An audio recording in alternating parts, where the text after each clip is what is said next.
நண்பர்களே வணக்கம். மகர ராசிக்கு தை மாத பலன்கள் எவ்வாறு அமையப் போகின்றன என்பதை பார்ப்போம். அன்பர்களே, உங்கள் ராசிநாதன் ஆகிய சனி பகவான் மகரத்துக்கும் கும்பத்திற்கும் ஆதிபத்தியம் பெற்று மீன ராசியிலே தன் சுய நட்சத்திரத்தில் சஞ்சரிக்கக்கூடிய ஒரு நல்ல மாதமாக இந்த மாதம் உங்களுக்கு அமைகிறது. உங்கள் முயற்சிகள் கைகூடக்கூடிய சூழ்நிலையும், எடுத்த காரியங்களை திறம்பட செய்யக்கூடிய நிலையும், நல்ல தகவல்கள் உங்களுக்கு வரக்கூடிய சூழ்நிலையும், சிறுதூர பயணங்களால் ஆதாயங்களும் உங்களுக்கு உண்டு.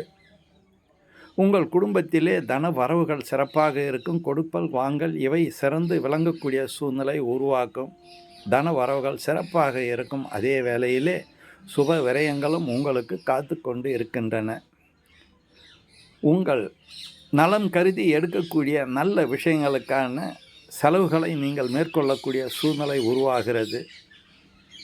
அன்பர்களே, இந்த மகர ராசிக்கு அஷ்டமாதிபதியான சூரியன் ராசியில் அமர்ந்திருக்கிறார்.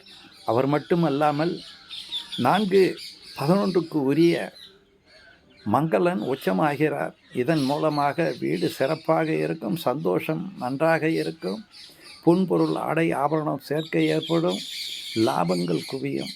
இந்த நிலை உங்களுக்கு உருவாகிறது. அதே வேளையிலே 5 மற்றும் 10க்கு உரிய சுக்கிரன் இந்த மகரத்துக்கு நன்மை செய்யக்கூடியவர் ஆகையினால் அவரும் ராசியிலே இருப்பது உங்களுக்கு மேன்மையான அமைப்பும், ராசிக்கு 2ஆம் இடத்திலே சஞ்சரிக்கக்கூடிய வேலையிலே அற்புதமான தனவரவுகளையும் கொடுக்கக்கூடிய சூழ்நிலை உண்டு. அடுத்தபடியாக உங்களுக்கு 6 மற்றும் 9க்குரிய புதனும் உடன் இணைந்திருக்கிறார். அவர் ஒரு புறத்தில் உங்களுக்கு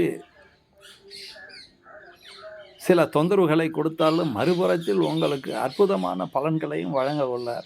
ஆக உங்களுக்கு இந்த மாதத்திலே அற்புதமான பலன்கள் நடக்கக்கூடிய சூழ்நிலை உண்டு. சுப விரயங்களும் உண்டு. உங்கள் குடும்பத்திலே கேதுவும் உங்களுக்கு சுக்கிரனுடைய நட்சத்திரத்திலே இயங்குவதன் மூலமாக நன்மையான பலன்களையே வழங்குவார். நன்றி, வணக்கம், வாழ்க வளமுடன்.